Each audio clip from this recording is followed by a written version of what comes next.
Today's occurrence happens in New Orleans, Louisiana, and is part two of the alleged real and untold stories of Hurricane Katrina. If you haven't listened to part one, go do that first. It's the episode right before this one, so you aren't confused. But quick recap for those of you who have. When we left off, it had been 2 to 3 days since Katrina hit New Orleans. Most of the city is underwater, 80% to be exact. There is no running water. Many are without food and have lost everything. Most people are heading towards the high ground at the convention center or Superdome, which are packed with tens of thousands of people, also without food, water, or their belongings. No medications, no real help, the works. They are swimming through toxic floodwater filled with sewage, gasoline, oil, human and animal remains, debris, just everything, really. Anyone trapped on tops of roofs or cars or inside of flooded and extremely hot buildings are being rescued by helicopter or boat and dropped at small, dry areas on the interstate, in fields, or wherever people can drop them. The areas thousands are being left at also have no food, water, structure. The lucky ones are dropped near where ambulances and medical personnel are already stationed, but others are dropped where there is no medical help for miles. The areas, even with medical help, were described as war zones and Woodstock after the concert, and there appears to be no true leadership. At Charity Hospital, they have no power, running water, and are low on the list for help since they are a public hospital, but they are managing to keep most patients alive considering the patient-to-staff ratio and that they have to go 2 blocks to get to the helipad to transport their patients. They had also only been able to get out a handful of patients when we left off, with over 300 still left inside the hospital. Denise and her family have ended up at the convention center where things are getting worse, not because of civilians necessarily, but allegedly because of those in charge. At Memorial Medical Center, where there are several hundred more staff, family members of staff, volunteers, and random people who just took shelter in there before the storm hit, than there are actual patients, things are becoming, in my opinion, atrocious. Tuesday overnight into Wednesday is when Memorial lost power, when their generators died. Allegedly, Memorial nursing director Susan Mulderick kept rejecting the Coast Guard's attempts to continue rescuing the critical patients, especially those in life care, citing that everyone was tired and no one could see in Memorial's staircase. Memorial staff decided that the patients with do not resuscitate or DNR orders would not be evacuated from the hospital. By all appearances, the hospital was allegedly not treating or working harder than the very bare minimum to keep patients alive anymore.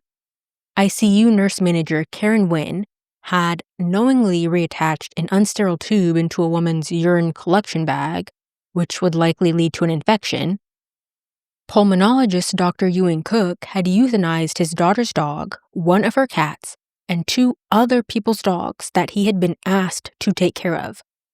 Ewing, Dr. Anna Poe, and Susan Mulderick were among some of the staff allegedly planning to euthanize living patients.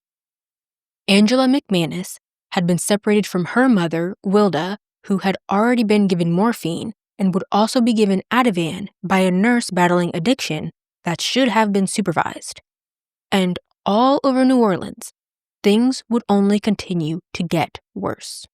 In the background of all of this, the media is making New Orleans sound like a criminal's dream, the literal apocalypse. They were declaring thugs and gangs were looting and shooting everyone and everything. And to be clear, the looting the media was in a panic over, where people barely with the clothes on their backs, because a lot of people were like in shorts and maybe a tank top and nothing else. But these people were seen going into flooded stores and getting what was salvageable. They were going into big box stores and gathering essential items and food because, again, they were several days out from the hurricane. There's allegedly still no full-scale relief effort, and the stores aren't open to buy anything from. People are hurt, they're hungry, they're thirsty. You can't drink floodwater, you shouldn't even walk around in it. It's not safe or healthy. Hence, people trying to find safe and dry clothes and shoes to change into. So the so-called looting that the media was just running wild with was just them actually focusing mostly on people trying to survive. Like footage of people getting the few belongings even that they had in their own homes. They would put it in a box to carry it out through the deep floodwater, and a news outlet would take a picture of them and say that they were robbing homes that hurricane victims evacuated from. And it's their home. And for all of the fuss about looting and robbing and crime, allegedly the most questionable acts were from law enforcement officers. Some who would take it upon themselves to hit up those same big brand stores, and who were seen walking out of the stores with DVDs, TVs, and other electronics. Not stuff essential for survival, not even stuff that they could use anytime soon since there was no power and most of the city was flooded, but maybe it was for work. Benefit of the doubt, I guess. There was murder, and not by the group of people being blasted on the evening news, but I'll get to that. I'm Tatiana, and this is part 2 of the story of Hurricane Katrina.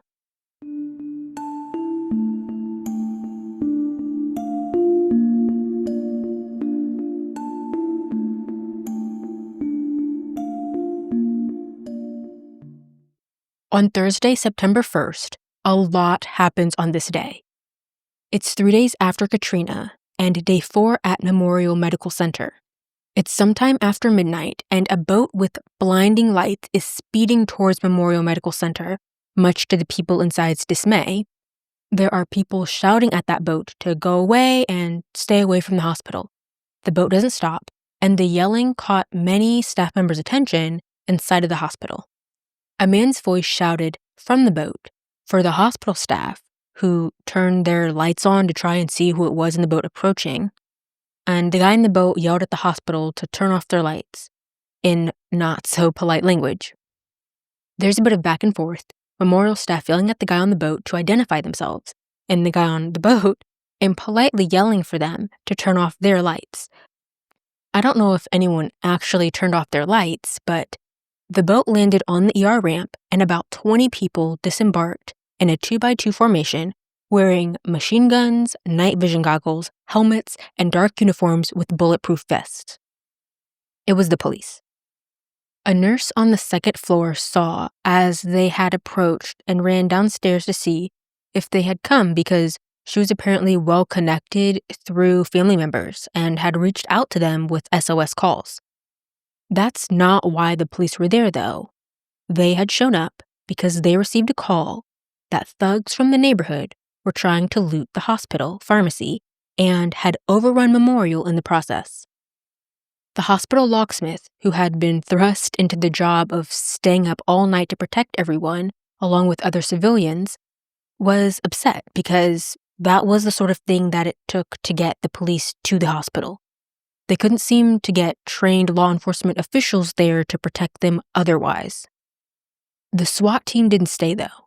As soon as they realized the report was false, they got back in their boat and left Memorial. Around the same time, Dr. Anna Poe, the head and neck surgeon, was making rounds to check on patients on the second floor. Memorial and life care patients were lying on cots so close together that there was hardly enough room to walk between them. At this hour, most of the non-medical volunteers were somewhere else, having been dismissed to take a break by the doctors who felt there were just too many people present. Volunteers would fan patients, offer them sips of water. There were even several young girls who made snacks for the diabetic patients. Another doctor compared the scene on the second floor to the Civil War era.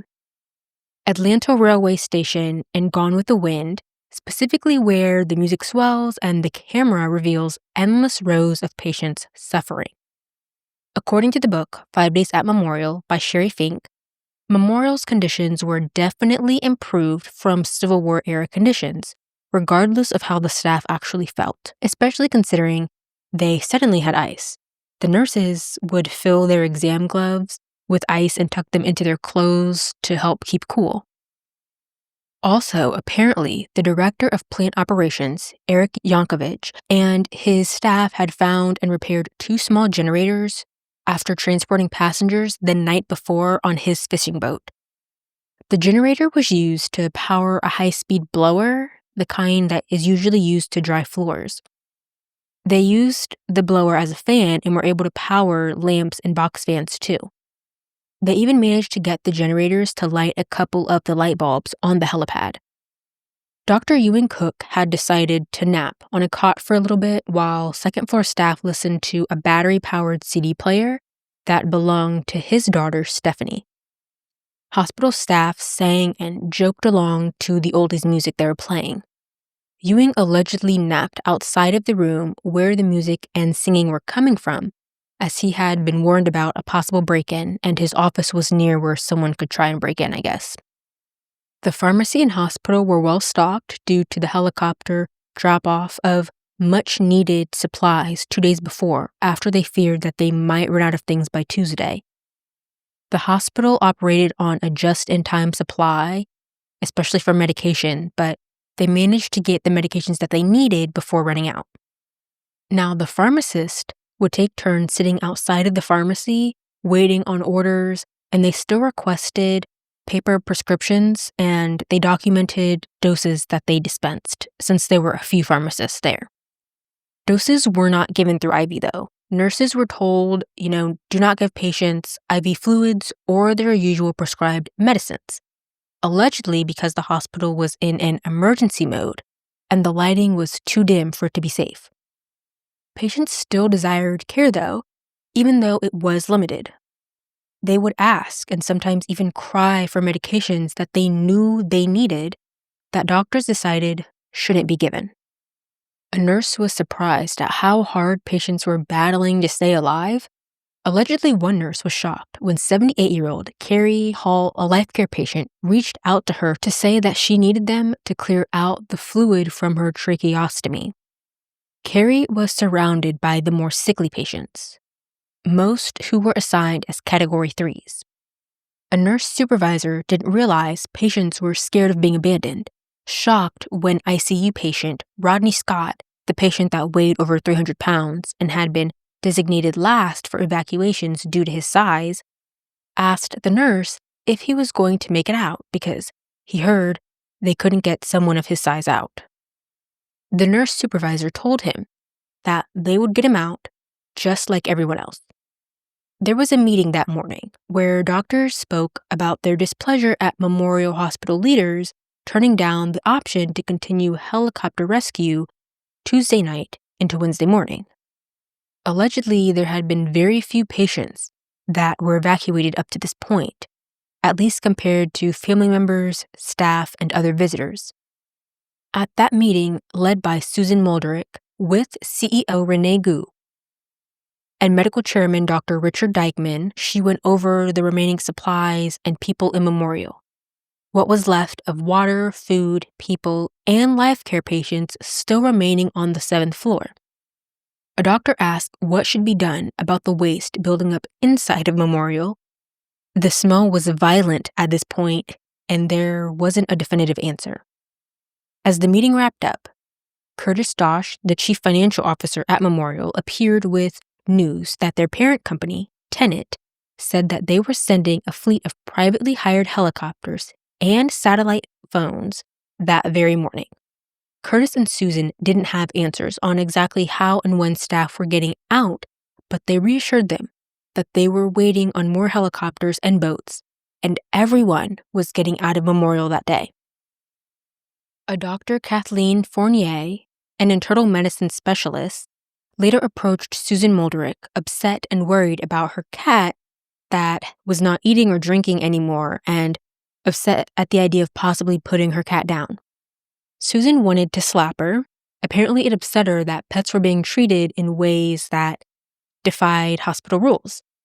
Dogs are being walked through the areas where fragile patients rested. Staff worried about their pets suffering, but what about the sick patients, the human beings? Susan ranted to a radiologist saying, quote, "We're talking about euthanizing the animals, but not about what we can do to help the patients," end quote. Allegedly, she would also ask that radiologist to bring her concerns to the medical chief, Dr. Richard Dykeman, who held daily meetings with doctors. Allegedly, another doctor, Dr. Karen Cockerham heard the exchange and agreed with Susan. Karen felt Susan was just saying the quiet part out loud, the part no one wanted to say, but she thought many were thinking. When the radiologist asked Richard about holding a meeting to discuss euthanasia, Richard said no. The idea shouldn't even be considered.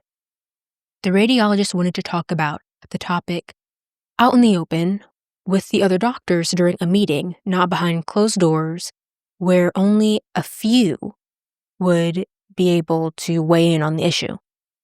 Allegedly, Susan would hold a conversation with Richard alone, asking if it was the humane thing to euthanize the hospital's DNR patients. Richard replied saying euthanasia is illegal, there's no need to do that to anyone, and he didn't think they should do anything of the sort. At the convention center, Denise, the daughter of the Memorial Medical Center staff member who left by boat with her family, was pretty fed up with all of the bus drills that the National Guard kept making everyone do. She marched right up to the guy in charge of the section at the convention center her family was staying in. She hadn't been there long, but she had already figured out what felt like a game to them. She asked why he had everyone sitting out in the sun when he knew the buses weren't coming, and he told her buses are coming. She told him that he was just playing with everyone, and who gave him the authority to repeatedly have them line up like this and stand in the heat every 4 freaking hours. The guard member claimed he knew the guy who could make the call for the buses, and so Denise goes, well, why hasn't he called them? People are dying. And he responded, confessing that he wished he could tell her what she wanted to hear, and she told him she wanted to hear the truth. Are the buses coming or not? They need to get the old people and the babies out of this heat. And the guy just walked away. Remember, this is New Orleans in August. It's 90 plus degrees Fahrenheit. It's swamp heat. It's humid. It's miserable.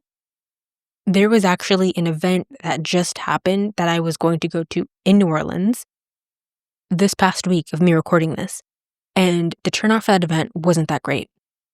But like half of the comments are just other Americans talking about you couldn't pay them to go visit New Orleans in August because of how hot and humid it is. And that is with air conditioning inside of whatever building you're going to go into. So just imagine being in this convention center with thousands of other people in the same heat and there's no air conditioning. At some point that day, Denise unfortunately had to use the restroom, so she went inside the convention center. And what a shock it was, because she used to work at the convention center, so she knew what it was supposed to look like and how beautiful the building was. But now it was literally a sewer. The entire place was a toilet. Remember, the sewer system backed up into the drains, toilets, etc. So I can't even imagine how unpleasant it probably was inside on top of the heat. On her way to the bathroom, she stepped in feces and urine all over the carpets. Anyone inside trying to stay out of the hot sun was sitting as close to the doors as possible, but that didn't help much because the smell was just so overwhelming. She ended up getting a cup and deciding to go behind a partition at the convention center while she had some guy guard her. Staying at the convention center was certainly less than ideal. I'd say it was abysmal and not something humans should ever have to experience from the sound of it. The people there were treated like animals. Actually, I'd say animals are treated better. According to several survivor accounts and official documents, including Denise's own words, the people there had no food, no water, no medical support, no medicine for those that needed it, sanitary conditions had long since gone, and no real communication for days. The National Guard was allegedly walking around, pointing weapons at everyone at all hours and running those line drills. The police kept passing them by, and it only got worse when they would see trucks full of water pass by them and keep going. People are in 90-degree Louisiana swamp heat, okay, because if it has nothing, Louisiana is gonna have swamps, wetlands, bayous, marshes, take your pick. So if you're someone stuck at the convention center, you or someone nearby is literally crying for water, at least water, and they couldn't even get that, allegedly. So very soon, people started getting nervous because it felt like the National Guard wasn't there to help them. It felt like they were there to kill them. And pretty soon, that's the rumor that started going around. The National Guard was planning to kill them. Denise says that a rumor she started to halfway actually believe was that the National Guard would kill them or that they wanted the survivors to kill each other. There was also a rumor going around that they were going to open the floodgates, which would completely swallow and flood the area they were in. During the time Denise was at the convention center, her family stayed in one section towards the end, and she said that she could hear craziness going on in the further ends in either direction, and she saw several people die, including a mother and her baby. But that was from the conditions these people were left in, not from being hurt by other people. According to Denise, there were a group of guys that roamed the convention center with guns, but it wasn't to hurt anyone, it was to protect them. She said that the guys were criminals, I guess, but they only wanted to make sure no one was hurting the children, the elderly, and no women were being sexually assaulted, because people had heard that that happened to a woman in the Superdome. Which kudos to those guys for helping to keep the vulnerable people safe as they could given the situation. But that's not the way the media will depict these efforts, or these people suffering what were possibly the worst moments of their lives. And it was already costing lives and would cost many more, but I'll get back to that later. That group of men were finding juice and stuff that the children could drink. They fanned the elderly people, especially the ones sitting in chairs and not able to get up and walk around.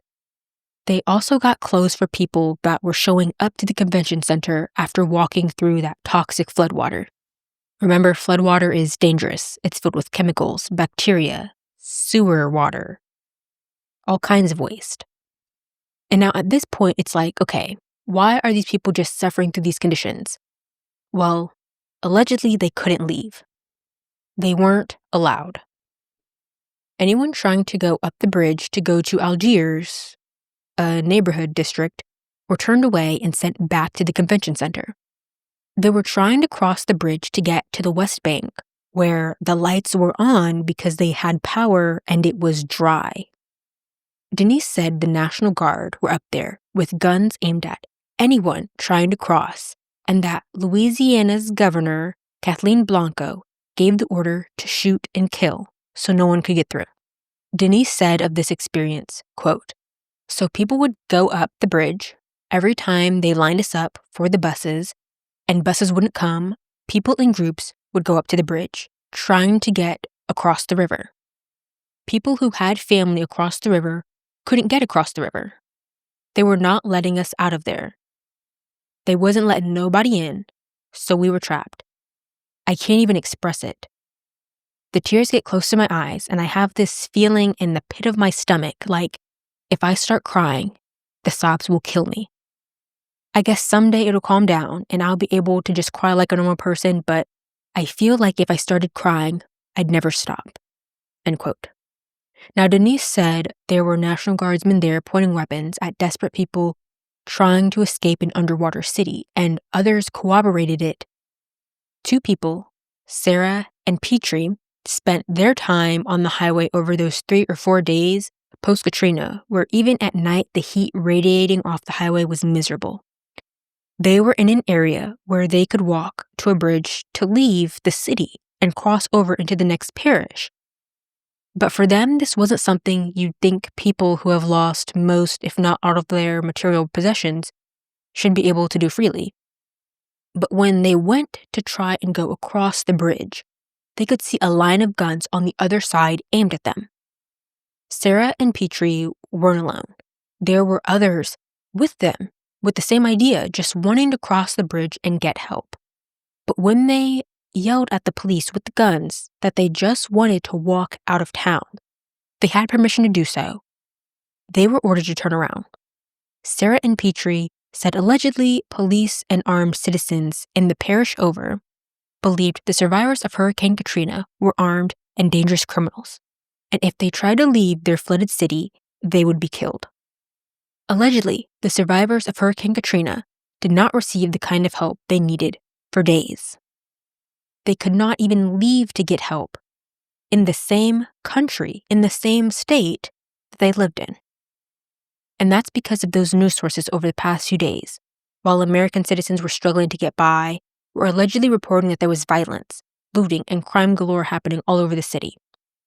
According to Vanita, assistant counsel to the NAACP Legal Defense Fund, the media was reporting thugs and looters were trying to escape, which, as she points out, and those with media literacy skills know to be very true, is how the media says African American with a negative spin to make people panic. When what they were describing was just those people who have been starving for several days and nights, trying to walk across a bridge for help. Vanita said, quote, "It was a race thing. I don't know how anyone can see it as anything but that," end quote. Because the people trying to walk across the bridge were elderly people, injured people, those who were just trying to escape, and in Vanita's words, were people stopped by their own government and not allowed through the parish line. There was not crime galore, at least not by the people the media was depicting as the criminal fiends. Okay, they were taking supplies for literal survival because the government failed to provide that for American citizens during their time of need. Like the group of men protecting and helping people in the convention center. They were going to the big brand box drugstores nearby and getting juice and water for those kids and beer for the older people, just anything they could drink. They went to nearby stores to grab whatever salvageable food they could find to pass out. They even wore raincoats so they could identify, like, all the men in their group. Anyone else going to these stores were looking for the same thing most of the time. Food, something to drink, stuff to survive. Overwhelmingly, that's what was happening, and people were just doing what they could, but they were being called animals, refugees, fiends, looters, everything in the media. And it helped to increase fear all over the city and in the parishes next to New Orleans. Now, I'm not saying that it at all justifies anything I'm about to explain about people's behavior, but it helped add to the fear. And were there some people who probably took advantage of the situation? Yes. Again, like I say, there's always someone. I saw footage of police officers calmly filling up shopping carts in a very popular billion-dollar big box store with TVs and other electronics. You know, maybe it was for work. Again, who knows? There may have been a carjacking or two. In fact, there was. I'm going to report on that in a second. But there was even worse. And it wasn't being done by the majority of Black people being slandered in the media, and it for sure wasn't being done by the suffering American citizens just trying to leave the city they were trapped in and effectively dying while waiting to be let out. In fact, it got so out of hand that Governor Kathleen Blanco gave a press conference on this same day, September 1st, where she said, "Disasters like this usually bring out the best in everybody, but now it's bringing out the worst in people. And they will restore law and order, and they would not put up with the kinds of things they've heard about." She would be seen giving a statement with military and police in the background where she stood and said, quote, "These troops know how to shoot and kill, and they are more than willing to do so if necessary, and I expect they will," end quote. Now, she was likely just going based off of what she'd heard had happened and not necessarily what she witnessed herself or what she had been shown. But that's because there was nothing to show. Governor Kathleen Blanco would later say that they could never actually find clear evidence that the city was out of control. In fact, she claimed that she was trying to get some information from state police since that was the law enforcement agency she was depending on, since they were working with city police, but no one could ever actually verify the reports. She said they were aware that there was looting happening, but there was only a tiny bit of that going on. There's always someone, right? But it was essentially a negligible amount. Comparatively, it was just people gathering the supplies they needed to survive. But she would confess to that later, Right now, it's September 1st, and she is standing by her shoot and kill orders. People are suffering and trapped, and Herbert has just arrived at the Superdome with his mother. Herbert is the guy from Part 1's intro who couldn't evacuate with his bedridden mother. Well, they ended up having to move his mother. When he told his mother that they had to leave days prior due to the water rising, she was confused because they didn't have to leave for Hurricane Betsy. Why did they have to leave now? He told her, yeah, we didn't have to leave then, but we need to now because the water was just too high and there wasn't help as far as he could tell. Herbert managed to find someone in their neighborhood and asked them to find someone with a canoe to put his mother in and her wheelchair. The idea was to row them further into the city, just wherever the water was hopefully going to be lower. They managed to make it to the Superdome on the 1st, where they waited for rescue. But that rescue would not come fast enough for the both of them. Prior to them arriving at the Superdome, the atmosphere was uncertain. No one knew what to expect, just that nearly everything they owned was probably gone. They didn't have food, there was no information on when and where help was, and as more people showed up, the worse things got. A reported notable moment that was a bright spot was the day before on August 31st, where someone started singing Let It Shine in the Superdome, and people joined in, and it raised everyone's spirits a little bit. It was a much-needed feeling of community because things would continue to get worse before it got barely any better. Outside help didn't come to New Orleans for 4 days. Well, allegedly, because besides the Coast Guard and the National Guard, many who were already stationed there, over the past 3 to 4 days, people in the convention center and the Superdome were dying. Those with special needs or medical needs were becoming very sick and were passing away.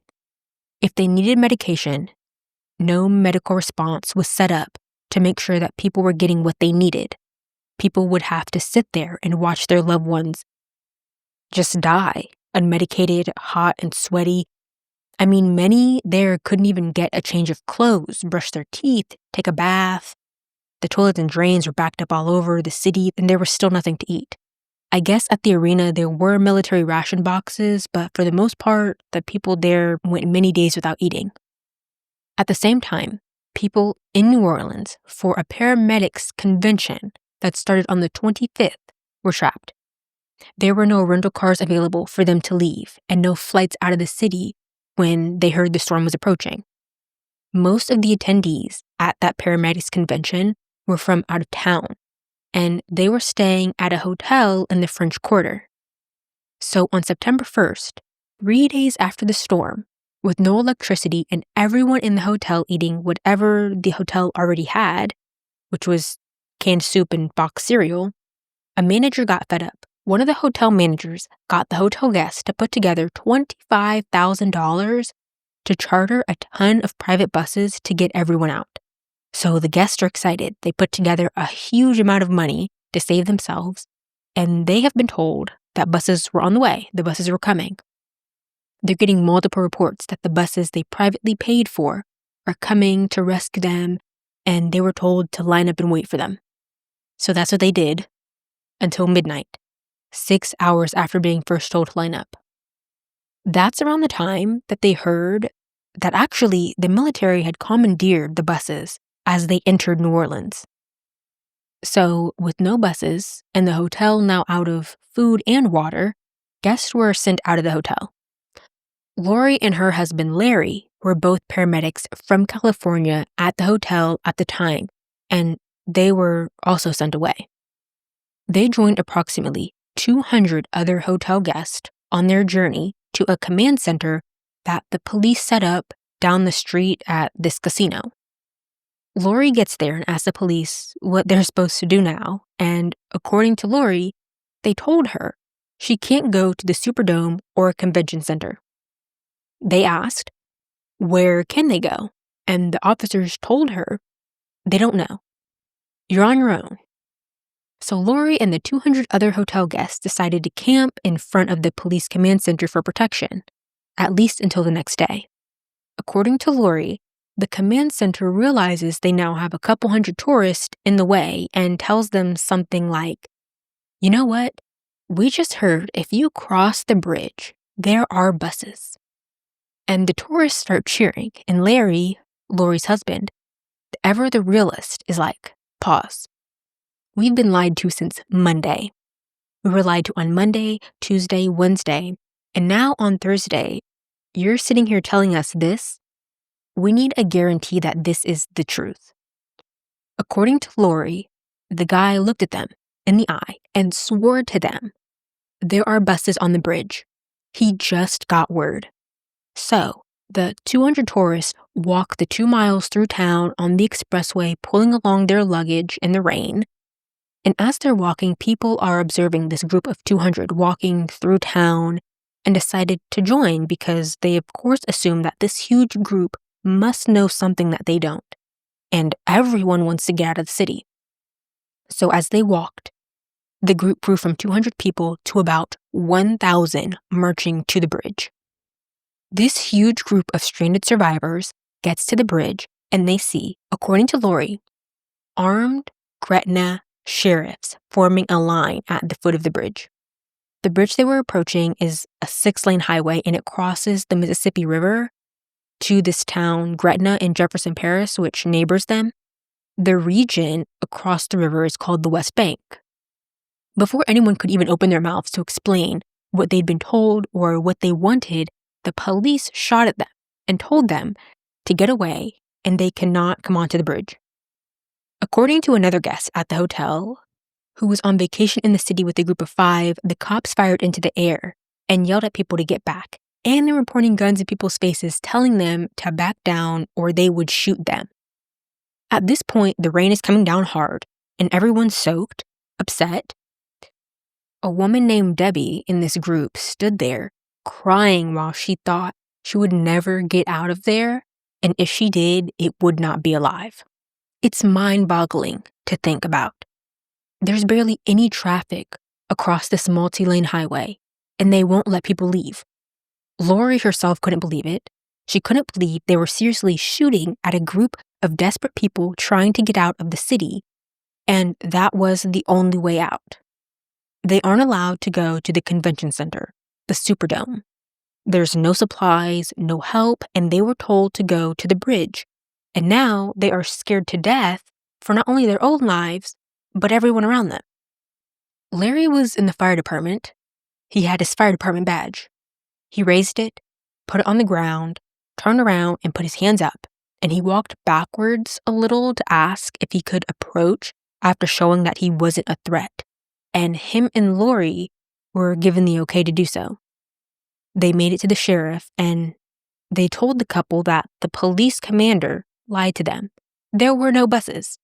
So Larry asked, "Why can't we just cross the bridge? There's no traffic, very, very little if any at all."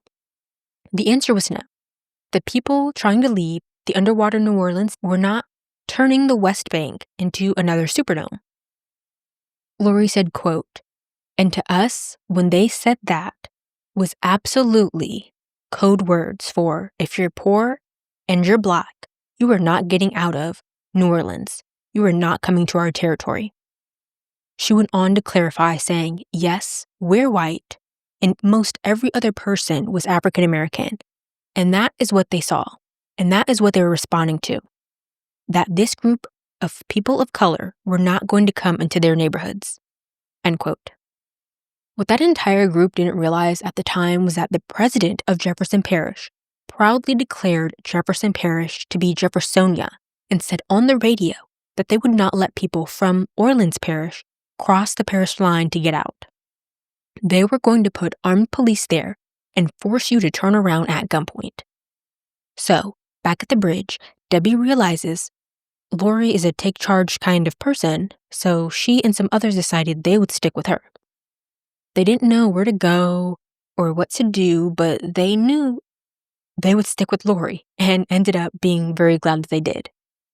That small group sticking with Lori started out as 8 and quickly grew to about 70 people as they retreated back down the highway looking for a shelter in the overpass. they decided to turn the center divide in the middle of the expressway that was 2 pillars of concrete into this enclave. They figured it was safe and visible to everyone so that when and not if they would be rescued, they'll be secure until that happened. They were all just so sure that they would be rescued that that's the location they determined would be best to wait for the buses. They cleaned up the area so that it was safe for the children in the group. A few people had water that they consolidated and turned into this little micro community. Until Lori says, quote, "Blessed are the people who loot." An African-American man and his wife and child were trying to escape New Orleans because that's what it felt like that people had to do to get out, literally escape. But the guy drove up the expressway to their encampment that they made because he saw the nearly 100 people gathered there, and he was driving this huge water truck. He passed out all the water to everyone at Lori's encampment and gathered as many older people and children with their parents that he could get onto the truck. The guy told them good luck and wished everyone the best, and that, they could only take who they could take. The group thanked him, and then they drove away. And that's how the group with Lori ended up with water. In another stroke of luck, quite a bit away, a National Guard truck turned too hard and sea rations fell out of the truck and all over the place. So Lori's group sent a few strong young girls and boys with shopping carts that people had, and they collected the boxes of food to bring back to the group. At first, everything was great, until it started to get dark. Prior to that point, the group set up safe areas for the kids. They took plastic that the water was in and the 5-gallon water drums that were empty and set them up over a storm drain, so it was like a bathroom with privacy. The kids made a sign requesting the bathroom be kept clean with supplies they had, and they luckily had hand wipes and toilet paper. They were also in charge of the very strict rules about garbage. There was an older woman with diabetes who couldn't hold her waste, and people came together to make a diaper for her. But as it started to get dark, a Gretna sheriff came up with that look in his eye. One that made the paramedic in Lori freeze. One that I'm sure many people will recognize for the danger it presents if they ever saw it. The officer approached them, aiming his gun at them and screaming for them to get the blank off this freeway. They were all forced to leave the place of safety that they set up and go off into the dark. They couldn't resist. It was martial law, and they were aware of the shoot-to-kill policy. While they tried to rush and grab everything they could, a police helicopter came down practically on top of them and blew everything they had away. Debbie believes it was on purpose. So the group ventured into the dark, trying to find somewhere to stay the night, and they found an abandoned bus. They lifted someone through the window to unlock the door from the inside because it was locked. They had to break in. Debbie's friend's mom told everyone to lay low and not sit up once they were inside. Don't sit up no matter what you hear. Don't sit up for anything. Keep your head down. They were all so scared. They could hear people walking. They could hear gunshots getting closer. They were scared of the police and that they would show up and probably kick them out again. They were scared to be out in the open, unprotected after dark. They could hear what Debbie believed were rats or something moving outside, but she didn't sleep for more than what felt like 10 minutes max. At the same time, in Algiers, the district I briefly mentioned earlier, vigilantes were shooting innocent, unarmed civilians seeking rescue. Algiers has a neighborhood within that neighborhood called Algiers Point. I believe the locals call it the Point. But Algiers Point, the smaller inner neighborhood, is described as a cluster of immaculately maintained 150-plus-year-old houses within the Algiers district. It's a nationally recognized historic area, and Algiers Point is largely white, while the rest of Algiers is predominantly black. A historian described it as a white enclave whose residents have a kind of siege mentality, and that some of the white New Orleanians think of themselves as an oppressed minority. Now, Algiers Point has always been kind of isolated as it's on the west bank of the Mississippi River. It's only connected to the main part of the city by a ferry line and twin steel bridges. When Katrina hit, Algiers Point got off pretty easy, especially compared to everywhere else.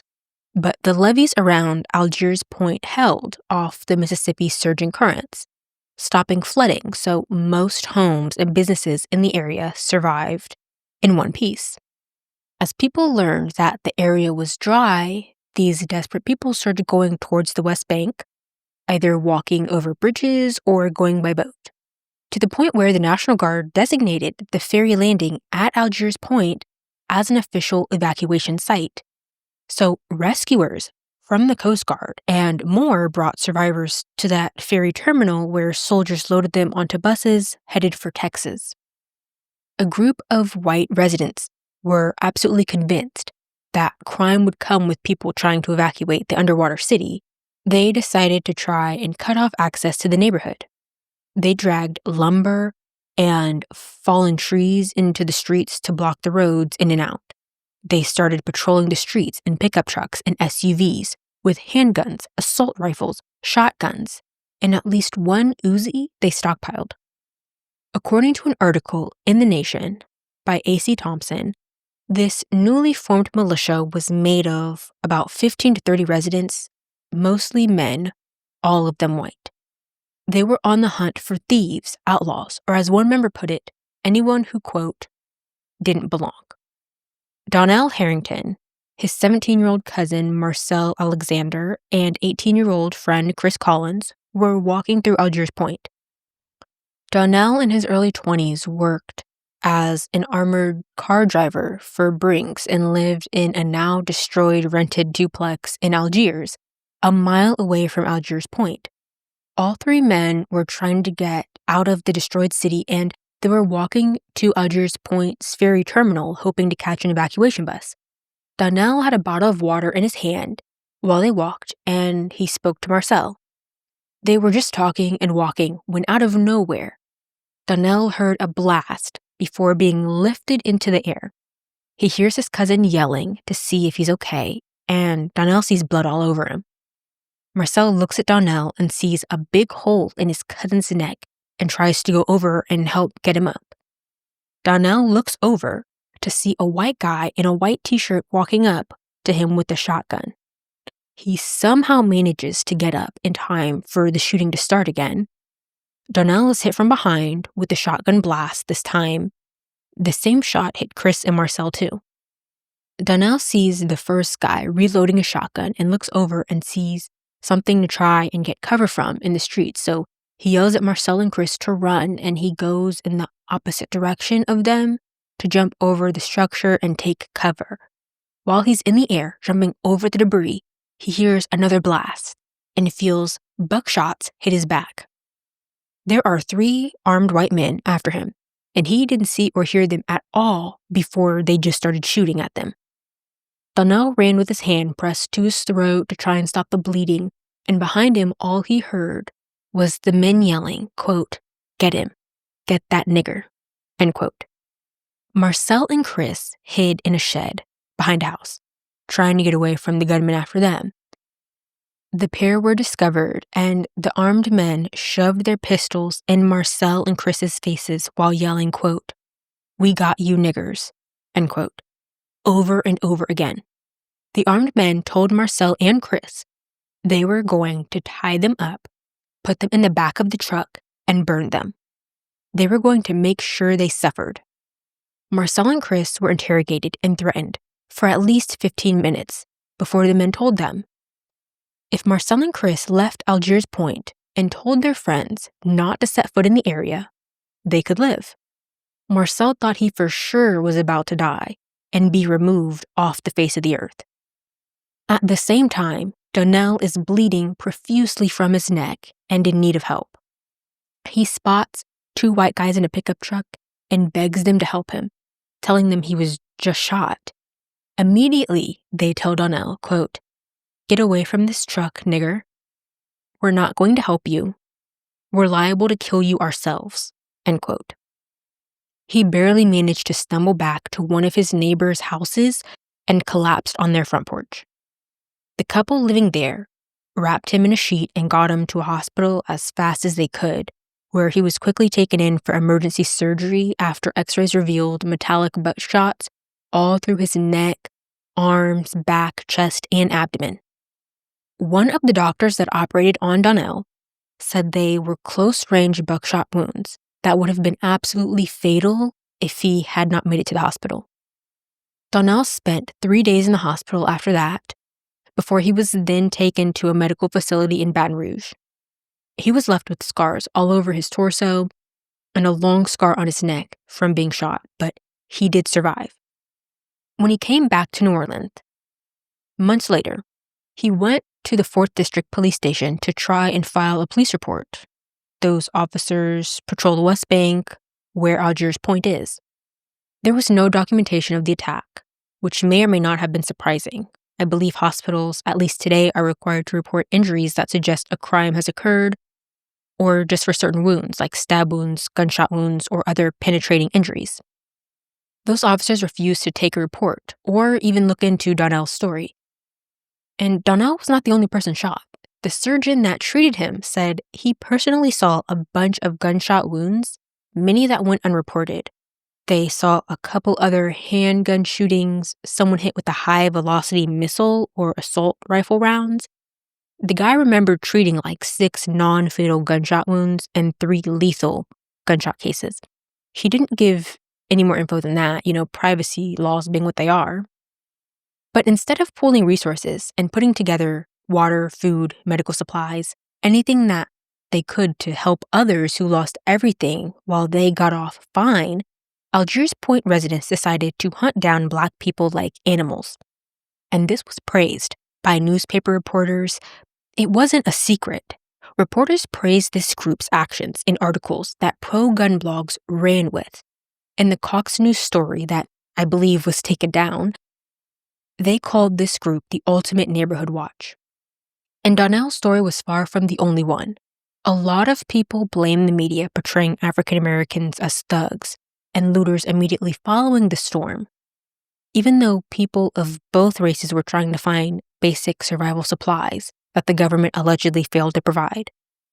The mayor, Ray Nagin, told Oprah Winfrey that hundreds of gang members were marauding through the Superdome, which, as we know, any, quote, gang members were going around, likely that group, making sure women, children, and the elderly weren't being victimized by opportunists. Investigative reporters looking into these accusations have discovered some of the most serious crimes were actually committed by gun-wielding white males. 52-year-old Vinnie Purville, a building contractor and real estate entrepreneur, was carjacked when a kid with a hammer hit him. To stop further robberies, Vinnie and his neighbors gathered an arsenal of about 40 weapons. Vinnie aimed a shotgun at a random African-American man walking past his home, even though he knew the guy was in no way related to his carjacking. He yelled at the man that he didn't want him to pass by his house. Vinnie thought, for some reason, goons would kill him and his 70-year-old mother. They created an alarm system to tell Algiers Point residents when people were walking into the road to go places by stringing glass bottles and aluminum cans together at ankle height to make noise when people ran into them while walking. Vinnie and his neighbors felt they had no choice but to defend property.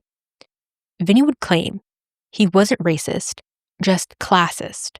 He wanted to live around people who wanted the same things as he does. Another vigilante in his 50s, Nathan Roper, is an employee for the house cleaning company Service Master and was not happy outsiders were in his corner of New Orleans.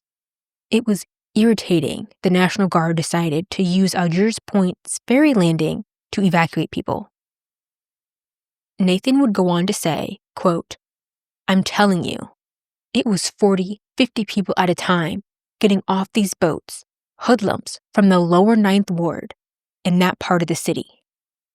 I'm not a prejudiced individual, but you just know the outlaws who are up to no good. You can see it in their eyes." End quote. Nathan knew there were a few people shot around there. He was aware of at least 3, with one for sure dead because Nathan saw him on the side of the road. Neighborhood residents of all races would remember seeing corpses lying out in the open that appeared to have been shot.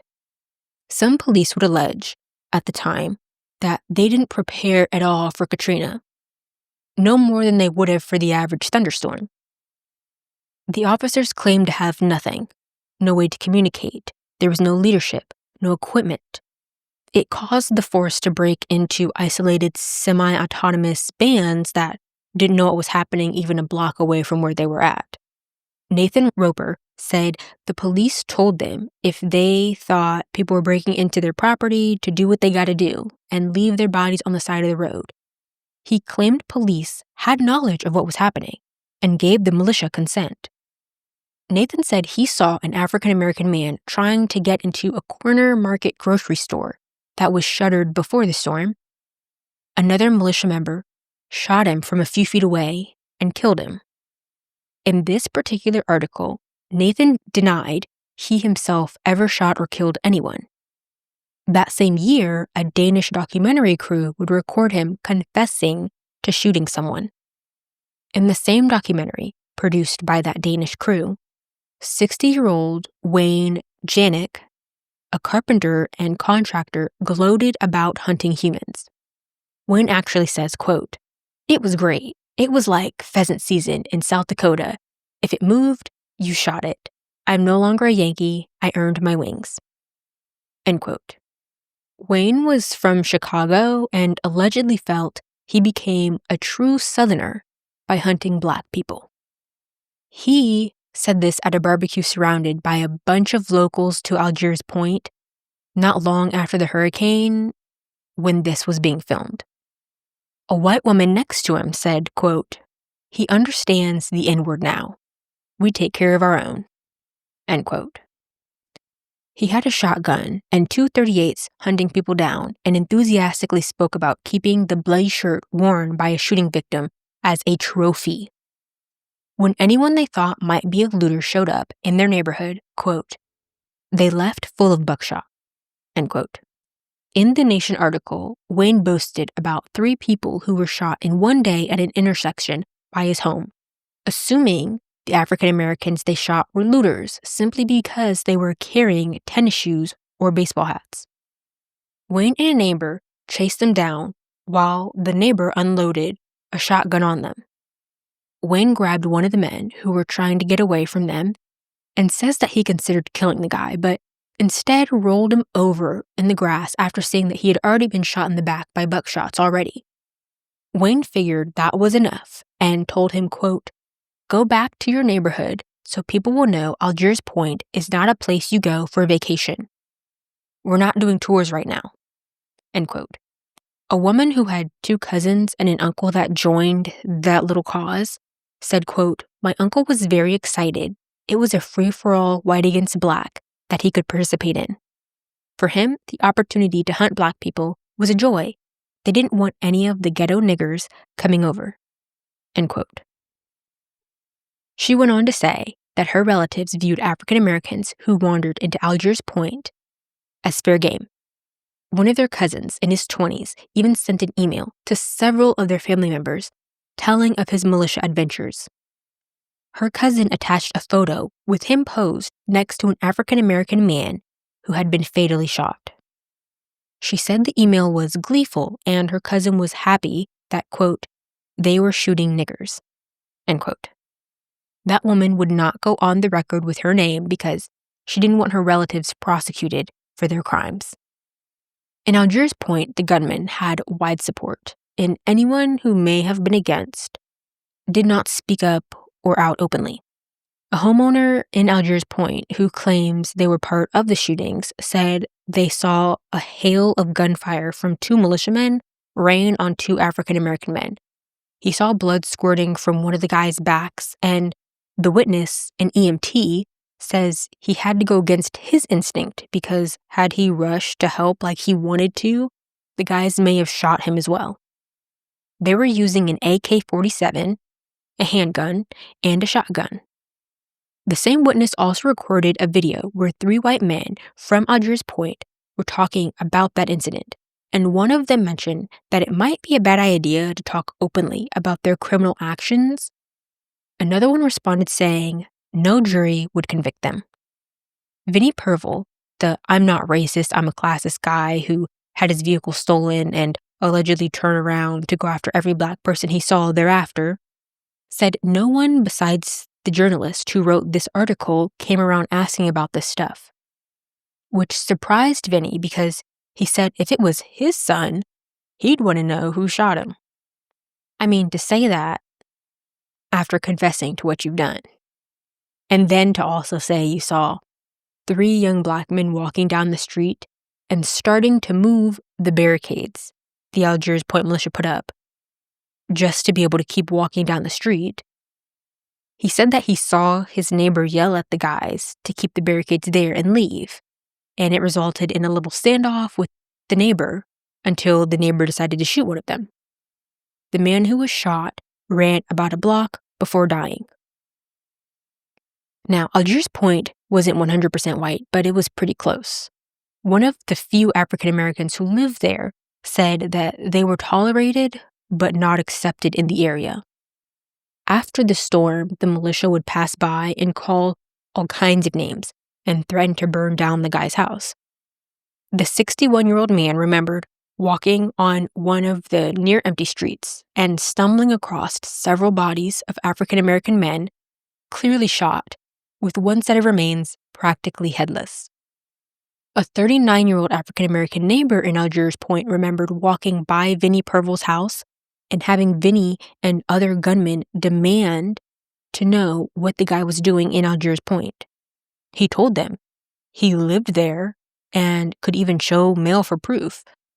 The gunmen weren't happy, and Vinnie warned him, quote, "Well, we don't want you around here. You loot, we shoot," end quote. 24 hours later, the same African-American man was grilling on his porch when another group of white men tried to drive him from his own home at gunpoint. The guy was with his girlfriend, and scared for his life, the gunmen did eventually leave. And Vinnie would later confess to confronting that African-American resident at gunpoint, but claims it was just a minor misunderstanding. While interviewing a pair of Algiers Point residents about the horrors of post-Katrina, the journalist was approached by an older white man leaving the bar. The guy asked the journalist what he was doing, so the guy tells him vaguely, just working on gathering information for an article on the untold stories of Hurricane Katrina. Immediately, the Algiers Point resident says, quote, "Oh, you mean the shootings? Yeah, there were a bunch of shootings," end quote. Later, the investigative journalist tried to get autopsy records from coroner Frank Mignard. He wanted to see the scale of this monstrosity, I guess. But Frank went against Louisiana public record laws and blocked those records. For this guy and a few other organizations, including large media conglomerates, he had to be sued to release some, but allegedly many of the records were somehow lost or misplaced, even incomplete, not saying where bodies were found, when they were found, who recovered them, etc. Many of the file folders that were turned over were empty, with Frank saying that he chose not to autopsy dozens of remains. But getting into exactly how Frank Mignard may or may not have warped the chances for justice for many innocent lives, including ones I haven't even gotten into yet, is for another part. Right now, it's still Thursday, September 1st, 2005. Innocent African Americans are being gunned down in untold numbers in the streets. The convention center and Superdome are filled with hungry, dying, and desperate people. And Memorial Medical Center staff are not even the only medical personnel about to do something terrible. Susan Mulderick and Dr. Anna Poe had met for the first time ever on Wednesday, and Anna told Susan the chapel had been converted into a morgue for the life care ventilator-dependent patients who died after staff put an end to that Coast Guard evacuation. Anna had also had to deal with medical staff more worried about the suffering of their pets than the people, so her and Susan found common ground on that. Allegedly, they were dumbfounded. How were staff talking about euthanizing the animals, but not about what they could do to help the patients? Susan allegedly recalled Anna saying the patients currently suffering were like many of the cancer patients she operated on. There was a point where there was nothing else to be done for them but make them comfortable. Susan said Anna claimed she would use pain meds to do that, but wasn't sure what to give patients. According to Susan, at that prompt, she suggested Anna get guidance from Dr. Ewing Cook, the pulmonologist familiar with helping patients die once removed from support without anxiety and pain. Dr. Kathleen Fournier heard this conversation between the two, and she said she didn't agree with it. Susan told her, "Don't order it or give the medication. Quote, if you don't want to give it, don't worry about it." End quote. Kathleen was the doctor crying to Susan about her cat not eating and maybe needing to be put down earlier. Susan didn't know Kathleen before the storm, but after the cat fiasco, she wasn't a fan of the woman now. Kathleen was considered aggravating to others. She didn't hold back her opinions, and she didn't filter them either. Susan proceeded to speak with Ewing about speaking to Anna on what to give patients as he readied his gun while getting ready to evacuate the hospital by boat himself. Dr. Ewing Cook and Dr. Anna Poe spoke on patients designated as Category 3s that were made up of memorial and life care patients, including 9 life care patients that were never even brought down from the life care floor. Anna appeared worried life care patients wouldn't make it out.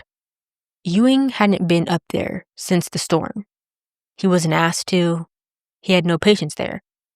To Ewing, other doctors weren't brave enough to check on those, quote, chronically death-bound patients. Ewing couldn't picture how remaining exhausted staff would carry 9 patients down 5 flights of stairs before the day ended. He told Anna how to give the patients a combination of morphine and a benzodiazepine sedative to help them, quote, go to sleep and die, end quote. At least that's how Ewing understood it. The combo cuts down your respiration so you gradually stop breathing and go out to ease the patient out of their terrible situation, as described by Dr. Ewing Cook. Anna wrote out a large prescription for 3 patients lying in the lobby of the 2nd floor, only writing as directed where it says how the drug would be given. The 3 patients were Carrie Hall, the patient that shocked the nurse with her desire to survive by asking her tracheostomy be cleared the night before, 82-year-old Wilmer Cooley, a life care patient requiring dialysis with a DNR, and memorial patient 41-year-old Donna Cotham with liver disease. Donna was supposed to be transferred to the ICU the day after Katrina hit, but the unit was evacuating, and she wasn't sent with them. Now, Kathleen struggled to come to terms with what she understood was being planned and sought out several other medical professional opinions. She asked pulmonologist Dr. John Thiel, Dr. Ewing Cook's former partner, as they both euthanized 2 Siamese cats on the 2nd floor, just around the corner from where patients were lying on the floor. A pharmacist asked Kathleen to put down her cats because the pharmacist believed she would have to abandon them, even though she apparently considered them her children. Kathleen told John that she wasn't okay with helping euthanize patients, and John told her he understood and that he would help the others handle it. Kathleen claims she didn't know what that meant. Once the cats were euthanized, they were tossed out of a broken window into the floodwater below, where nurses had also been dumping the waste from patient bedpans and other animals that had been euthanized. Dr. Kathleen Fournier also asked Dr. Bryant King, the internist who went against some of Ewing's orders in part 1 and told him about her cat and her concern about the patient's suffering. Bryant was like, well, it would help to end their suffering if we could get more fans on them, or better yet, the air conditioner working. Kathleen goes, no, that's not what I mean. And she tells him about Susan and Anna's conversation. Dr. Bryant King completely disagrees 100% and says that he can't be part of anything of the sort.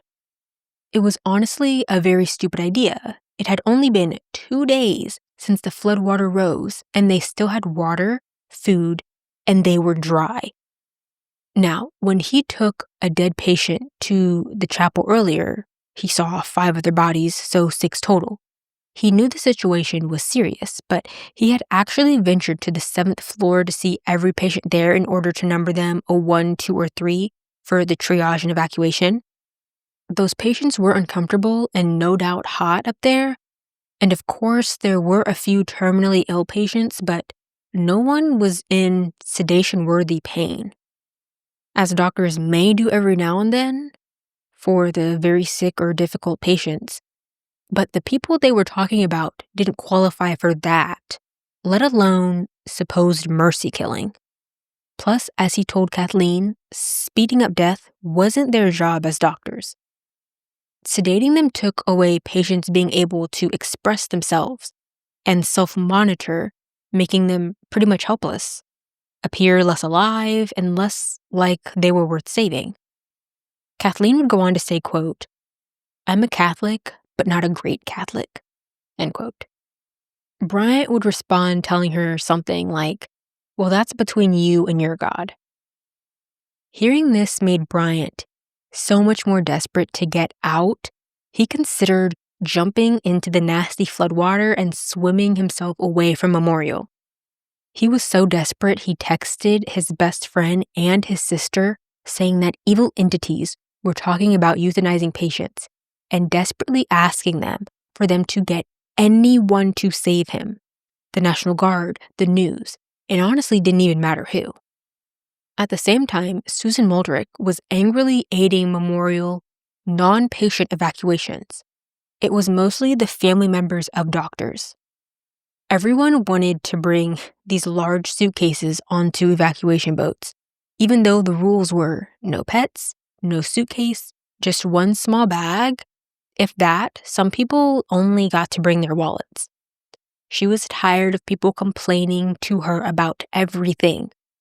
Nurses were crying because they wanted to get their teenage children they sheltered at the hospital out, even though there were still patients.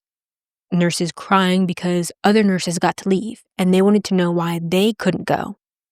According to Susan, she asked those nurses to stay even though they had gone to help people at the boat drop-off points. Therapists, nurses, it seemed like everyone got mad at her when she told them they couldn't leave after they had decided that they would pack their bags and sit with their pets and press her for the okay to escape. CEO Renee Gu would eventually arrive at the ER ramp and ask doctors what they thought they were doing, putting their family members on boats. The same doctors who allegedly went out that very morning to get resources in ambulance at the drop-off point. Dr. John Kochmore would say that everybody was a patient, including the doctors. He was apparently so scared for his life that he kept his driver's license on him in case he didn't make it out of the hospital and needed to be identified. Dr. John Kochmore did not want to be stuck at Memorial if the boat stopped at 5:30 that evening like he suspected. One of the doctors to leave Memorial that day was Dr. Horace Bolts, one of Memorial's oldest doctors. John Kochmore, who urged Horace, his sister, an ICU nurse, and her daughter to leave, thought it was kind of weird that Susan Muldrick and Dr. Ewing Cook hugged him and told him that they loved him with tears in their eyes. It was out of character for them. He could tell that this goodbye wasn't normal. At some point, senior nurses from Life Care came up to Susan and let her know that they were running low on a couple of other things, including rubbing alcohol. They also needed to know the plan for their 9 remaining patients on the 7th floor. She wasn't their manager, but they needed help moving the patients. They weren't confident they could do it on their own, especially Emmett Everett, described as LifeCare's large paraplegic patient. He was from LifeCare Chalamet campus, waiting for colostomy surgery to ease chronic bowel obstruction, but transferred to Memorial before the storm. He was married, and his wife took care of him ever since a freak spinal cord stroke disabled him at 50 years old about 10 years prior. Emmett was a blue-collar worker before the stroke, but after his wife Carrie, a small woman, dutifully transferred Emmett to a wheelchair every single day so he could play with their dog, read the Bible, sit in their yard, and play around with their 7-year-old granddaughter. Susan told them they wouldn't leave any living patients behind. That was the plan, and they needed to speak to Dr. Anna Poe. Second-floor doctors allegedly were the people who ended up moving the DNR LifeCare patients from being brought to the staging area where they would have a chance to be transported from the day before. They cited space being the reason. They said the second floor was simply too crowded. Angela McManus was still at Memorial and back beside her mother, Wilda. She spent the night downstairs in the boat line, but she hadn't actually been evacuated yet. So that morning, when she asked her mother's nursing aide how Wilda was doing, the aide told her that her mother was doing good and she was a strong woman. Angela was surprised to realize her mother was still there and hadn't left the spot where Angela had left her the day before. Wilda appeared lethargic, and when Angela was told the reason why she was like that was because she was given Ativan, she was upset. She knew Ativan didn't give a calming effect to her mother usually. Traditionally, it would work her up. Wilda was extremely calm, though, and she kept dozing off. It worried Angela. It wasn't normal. But now Angela was currently being forced at gunpoint to leave by 3 men who looked like police with sawed-off shotguns.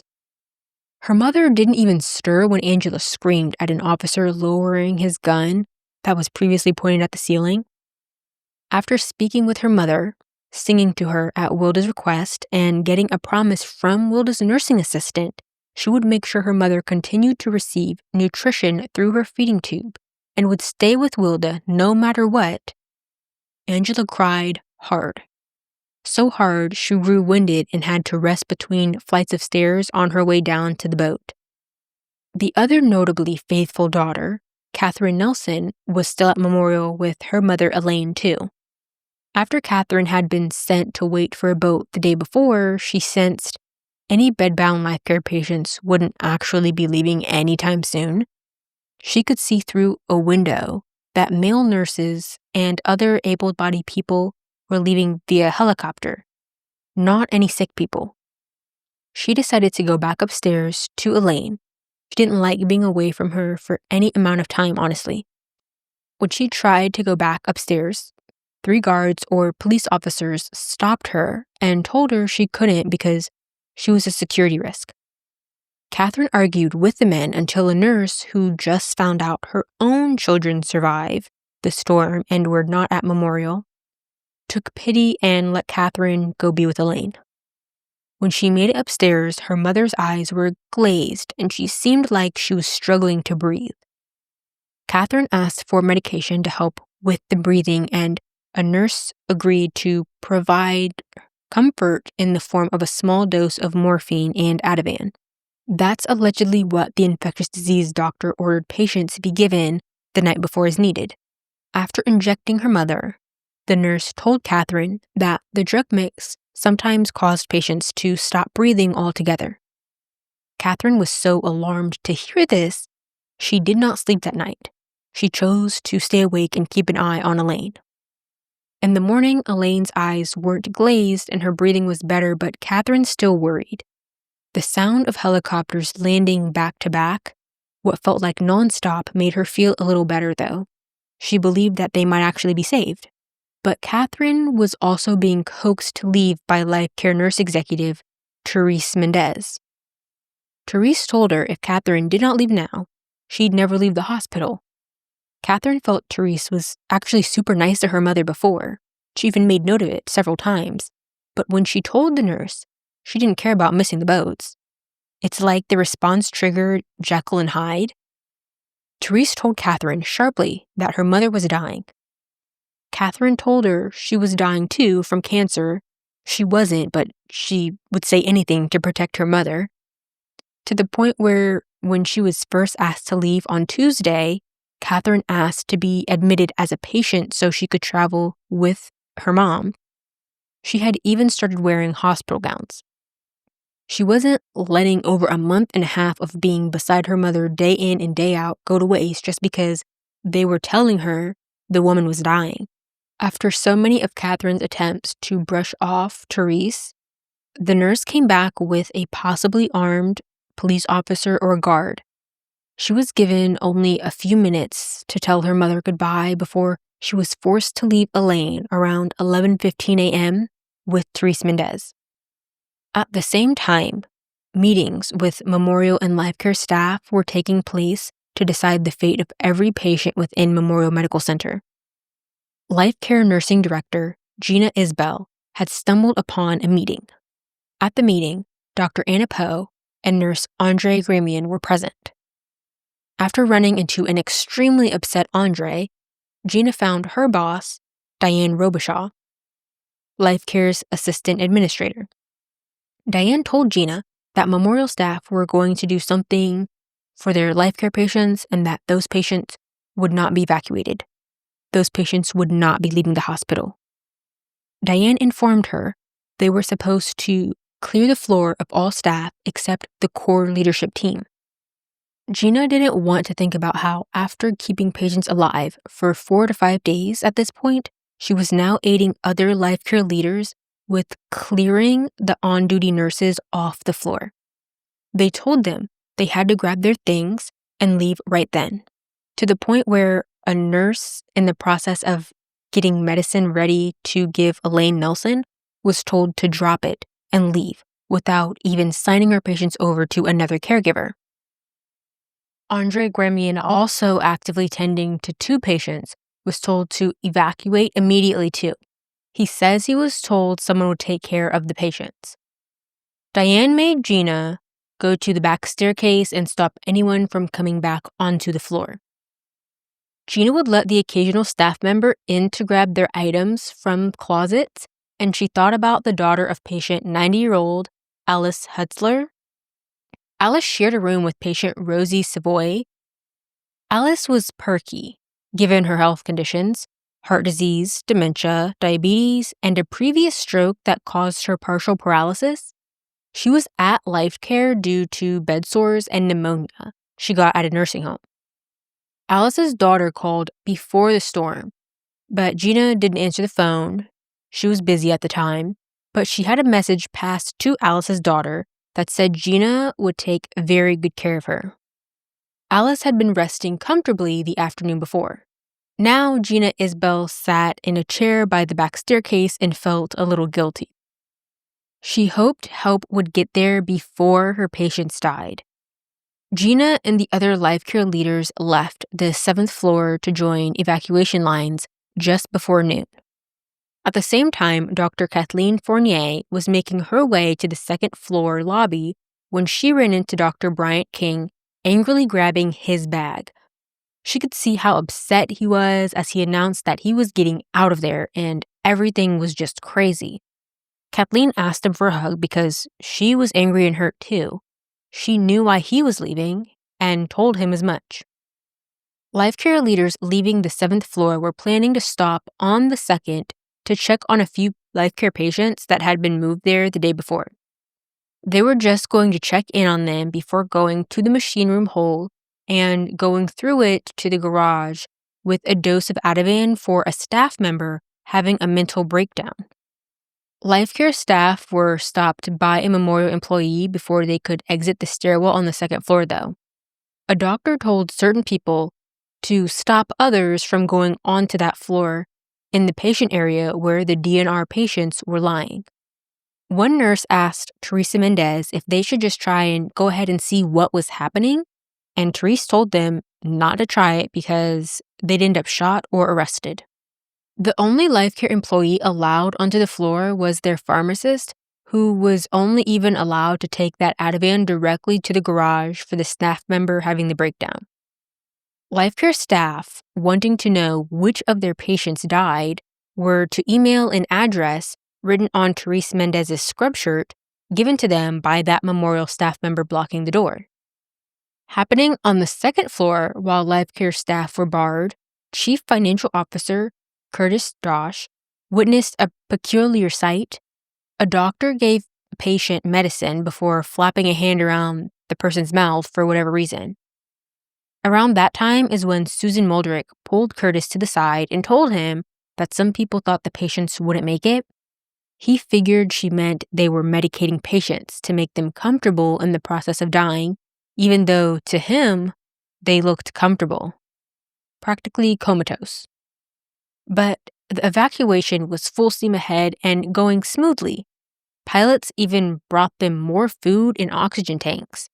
The pharmacy was so full at this point that they sent some medication to a tenant hospital across Lake Pontchartrain, where some patients were being sent. Curtis counted people, as he was supposed to after talking to Susan. He was supposed to keep track of the number of people in the hospital and let tenant officials know every 30 minutes via satellite phone, as helicopters were to take any and all patients. What Susan said concerned Curtis, though, so he found CEO Renee Gu and asked if the guy knew what staff were doing on the second floor. Renee said no, so Curtis told him he needed to go talk to Susan and told Renee what she told him. When Curtis went to the second floor lobby staircase, he could hear a chief nursing officer bawling with multiple nurses around her.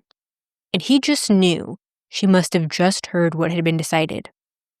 Karen Wynn, ICU nurse manager, had spent her morning helping to clear wheelchair-bound patients from the first floor that stayed there overnight. Most were carried through the hole in the wall to go out by helicopter. Others were sent by boat from a second boat launch that the police weren't fans of because they felt it was not secure. Any ICU nurses Karen encountered, she told to leave the hospital. She didn't feel an urgent need to leave herself. She was just happy she got her daughter, that was a teenager, evacuated from Memorial with another nurse's daughter. She told nurses that she herself wouldn't leave until those nurses had left first. She could tell there were about a dozen DNR patients marked with 3s left on the second floor, still near that ATM in the corner. Other patients had been lined up on cots or stretchers on the opposite side of the lobby in line for the machine room hole to be flown out. Memorial nurse Sherry Landry had returned from the life care floor and told Karen they were going to give sedatives to second floor patients.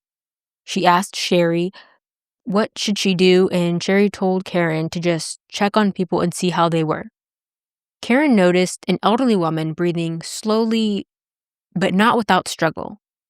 She went over to a table in the corner just to see what was being given to patients, and Karen saw vials of morphine and the sedative midazolam. Its brand name is Versed.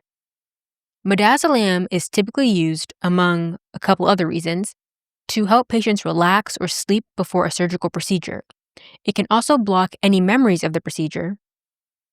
Combining morphine with it was something Karen used to sedate patients so that their desire to breathe was lessened to the point that they could have a ventilator take over breathing for them. It also minimized the hunger for air right before removing a breathing tube when withdrawing life support and allowing a patient to pass away. The drug they had was supposed to be given by vein, but remember, most of the patients didn't have IVs. Dr. Anna Poe and Karen Wynn asked for multiple boxes of IV catheters, but not IV fluids and tubing. This struck a young nurse, Julie Cuvian, as being weird because Dr. Kathleen Fournier had just told her the night before not to start IVs in these 8 to 10 DNR patients because the hospital was in emergency mode. To be clear, they were still very much alive. The idea of euthanizing patients didn't bother Karen, though. She definitely wouldn't cry over it, so what if the patients were being euthanized? She worked in the ICU and was used to patients not making it with scheduled deaths, aiding in having patients' machines turned off. She worked under Dr. Ewing Cook and was even comfortable with it. The only difference now was that there were no family members to tell that they were about to let the patients go. Karen did not like seeing what she felt were patients struggling or in pain. It haunted her, and right now, the second-floor patients looked bad to her. Most were not even conscious, but it was so hot, in Karen's mind, they had to be suffering. She figured they were probably already dying, so giving them morphine and Versed would probably only speed up their deaths. She didn't actually examine them, but she could just sense they wouldn't survive, with or without the drugs, even if the time frame might be different. So as Karen looked at this elderly woman, she diluted a vial of morphine and a small amount of midazolam in saline and pushed it into the woman's IV catheter before flushing it with saline. The woman died less than 30 minutes later. Then Karen went to join several nurses surrounding Dr. John Thiel and a large African American patient. The patient had been given several doses of morphine, but they could still hear his ragged breathing. Karen felt like he was clearly suffering. John kept pushing morphine into the man and claimed he did everything he could to make him comfortable before placing his hand on the patient's forehead. Karen and another nurse manager held the guy's hand in theirs while chanting a prayer for the man to die. But he kept breathing. The way this patient's death is currently being described is not what happened. It's actually much worse, but I'll have to explain that in another part. A nurse entering the area and seeing others gathered around her patient asked if anyone needed a break. They were around 79-year-old Essie Cavalier. She had a stroke in her 60s and couldn't speak more than just a few words or even walk, but didn't have any health issues that even hinted at her not being able to survive this ordeal. She was at Memorial frequently. Essie was more than aware of what she needed, and she did whatever she could to get staff's attention, including scream or repeat one of the few words she could, like mama, which allegedly annoyed employees. Several doctors and nurses, including Dr. Bryant King, had dosed her with medicine to try and quiet her down. Essie was there because of a UTI and was actually being discharged home before Katrina, but her nursing home was evacuating themselves and couldn't take her, so she stayed at Memorial. It was starting to dawn on this nurse that the patients were all likely dehydrated, and that's why some were declining. They didn't have IVs to hydrate them. The nurse was realizing they could have had IVs running this entire time by using gravity and proper tubing to have the bag hang above the patients and have the fluid dripping into their veins.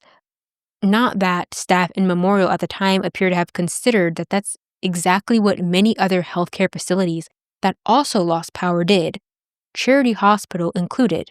Now, initially, the IV stopped because Memorial staff felt it would have slowed down getting patients to the helipad ASAP, but it had been 1 to 2 days since they had been removed from them. So, paired with the 100+ degree Fahrenheit or 36 Celsius degree heat in the non-air conditioned hospital, patients were dehydrated to say the very least.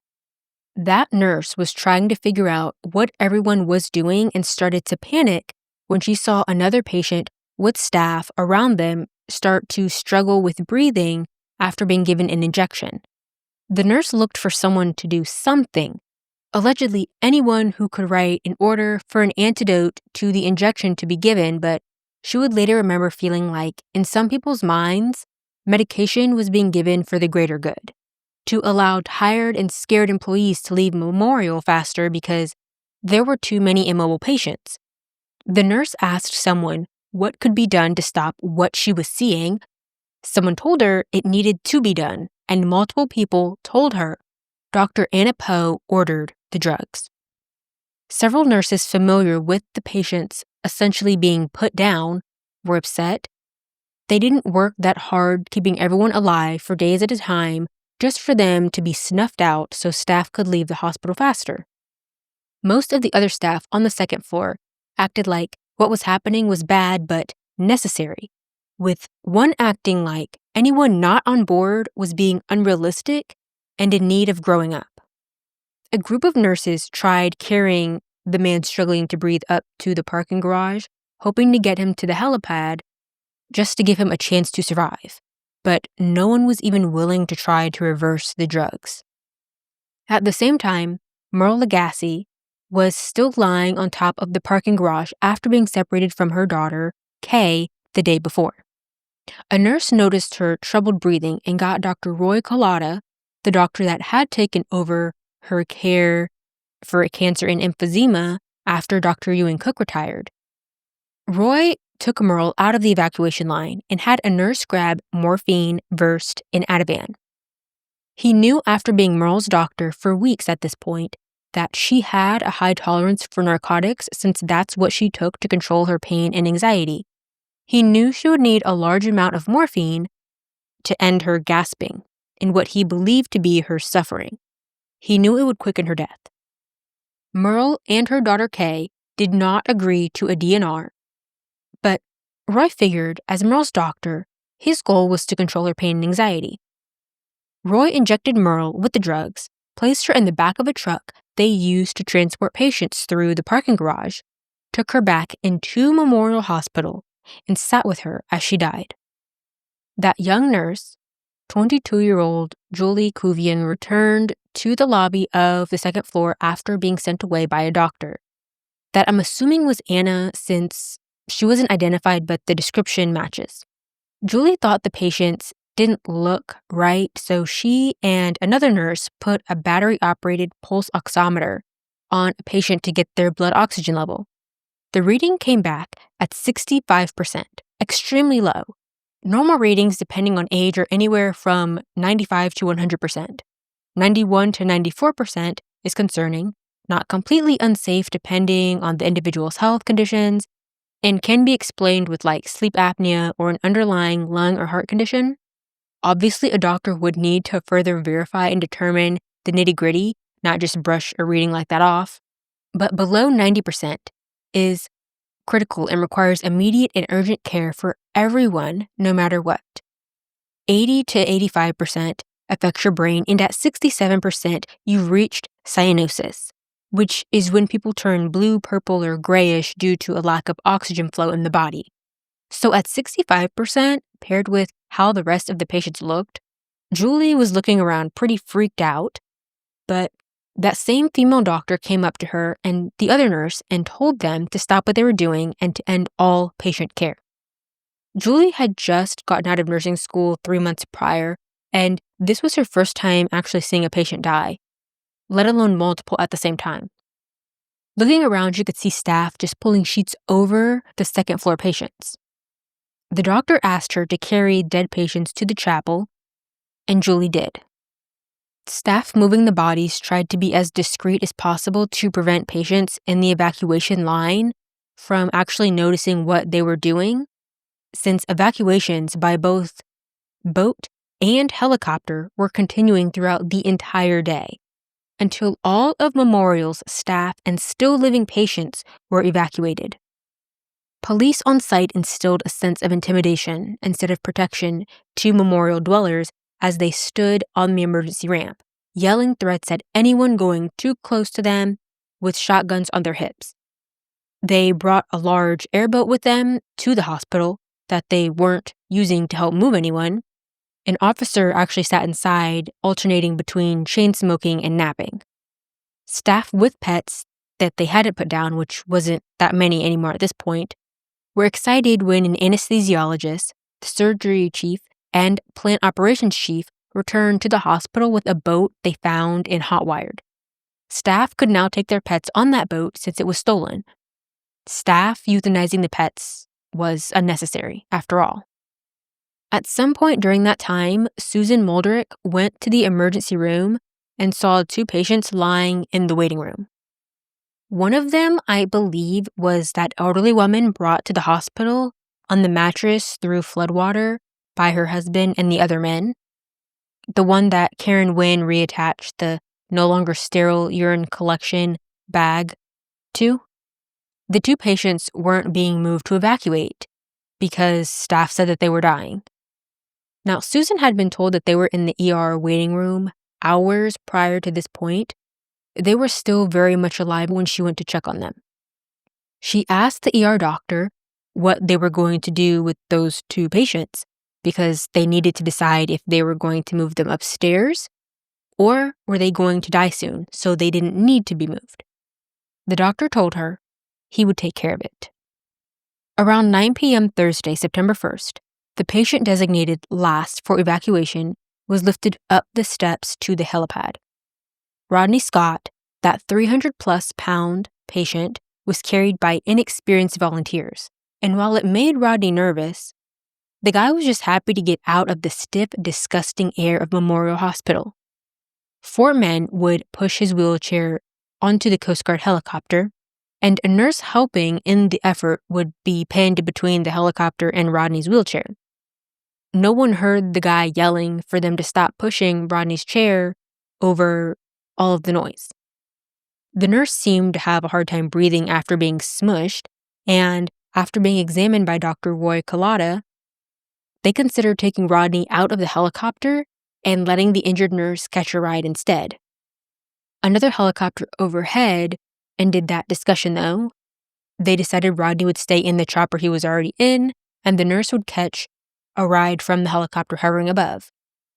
The nurse would end up only having severe bruising to his ribs and to the area around his spleen. A reporter from the Dallas Morning News, Sudeep Reddy, and photographer Brad Loper had arrived at Memorial in time to watch this effort to move Rodney. He came on the helicopters that Tenet told staff they would be sending that day, the privately leased ones. Sudeep noted how 18 people, mostly women, were helping move Rodney Scott through the machine room wall, how 6 were on the other side of the hole to grab him and load him onto a pickup truck to be driven to the top like many patients, and how shocked he was to see patients in very obvious poor condition just lying on the ground in the heat. They looked so bad, Sudeep asked nurses and doctors if the patients were even still alive. He was told they were, but others had died on the ground in the terrible conditions. The guy was dumbfounded. Why hadn't the very sickest patients been airlifted yet?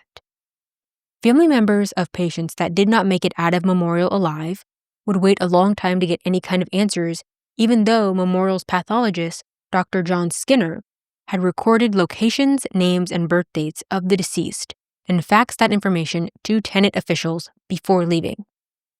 Dr. Anna Poe had left several hours earlier, around 6 p.m., well before the last patients were airlifted. At the same time, on this Thursday, Charity Hospital staff were fighting tooth and nail to keep their patients alive. A 26-year-old, Halbert Luckett, was still at Charity after being treated for several serious gunshot wounds that they got a few days before. Halbert was scared, hot, and convinced he would die through his partial awareness to his surroundings. Halbert and 30 other critically ill patients, most on ventilators, were taken by boat and truck to Tulane University's parking garage. That's where Dr. Ben Debois-Blanc, the chief of medical intensive care unit at Charity Hospital, had set up a makeshift ICU.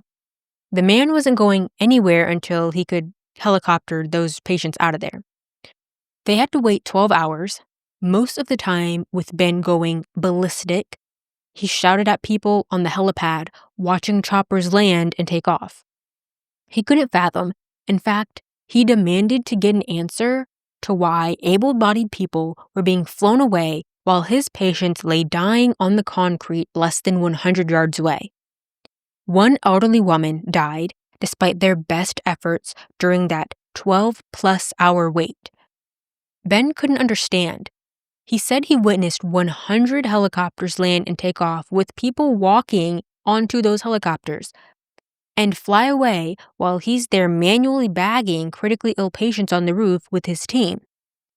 By 1 a.m. Friday, all of the patients Ben had on the roof had been evacuated after a Black Hawk eventually showed. After flying out and overseeing their transfer of patients, a helicopter brought Ben and the rest of his team back to Tulane's roof. The team spent the night there. At daybreak on Friday, Ben pushed through chest-high water to get back to Charity Hospital and get the last 10 of his ragtag patients. He would go on to say, in a Cron article, quote, "It's a travesty how this hospital for indigents was being treated," end quote. He was a changed man from this experience. Friday morning at Charity revealed only 100 of their 360 total patients had been evacuated, and that was day 5 for them. For 5 days, they had carried 400-pound generators, 5-gallon cans of diesel, critically ill patients, and pregnant women up and down the stairs in the insane heat.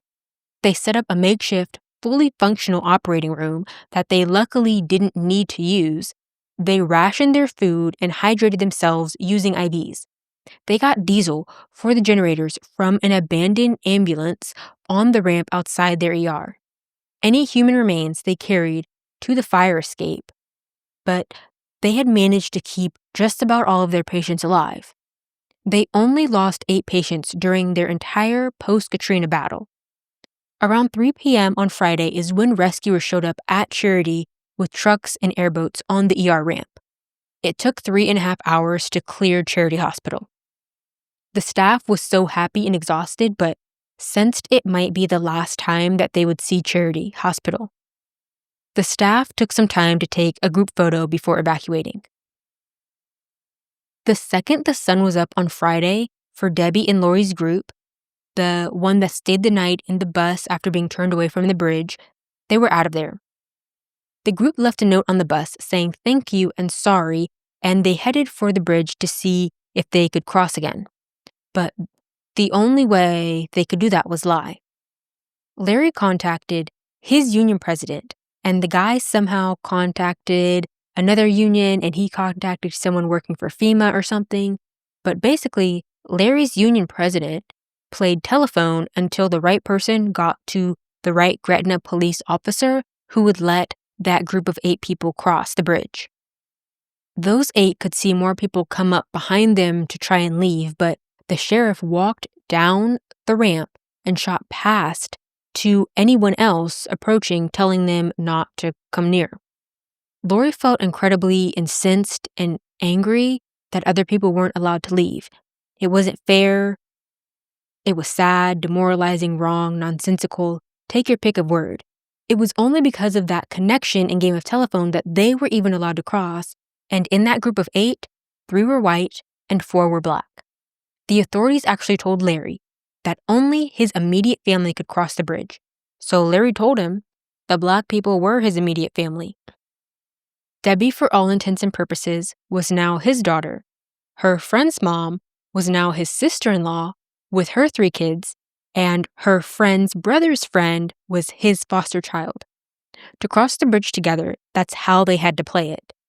And as terrible as it felt, Lori felt really fortunate and like she won the lottery at the same time because all 8 of them were able to cross at the same time.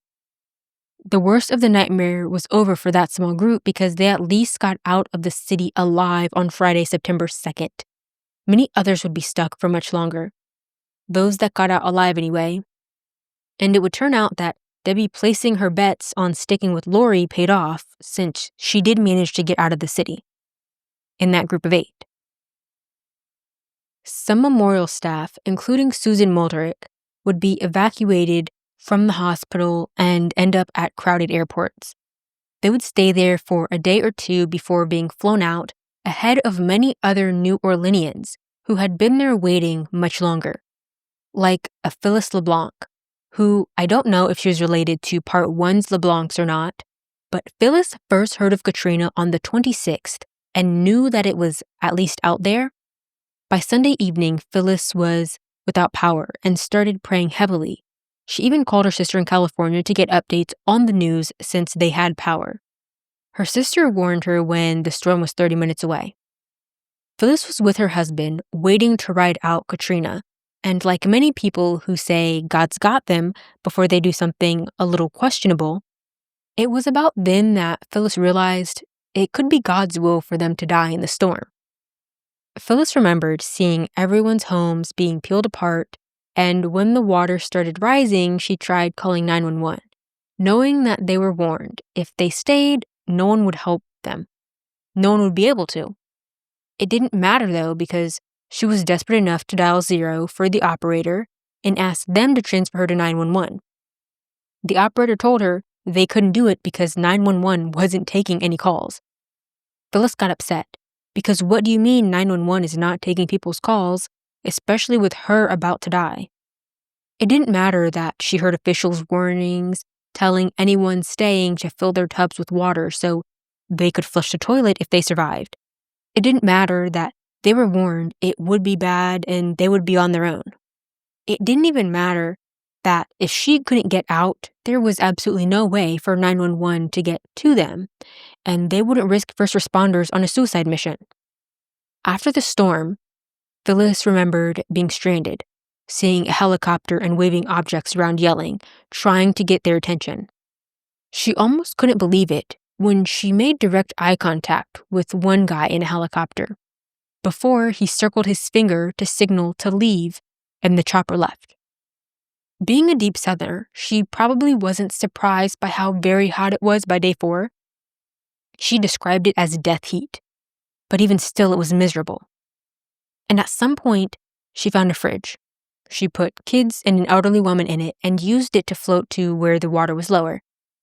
They made it to Louis Armstrong International Airport, and she had to stand for 15 hours.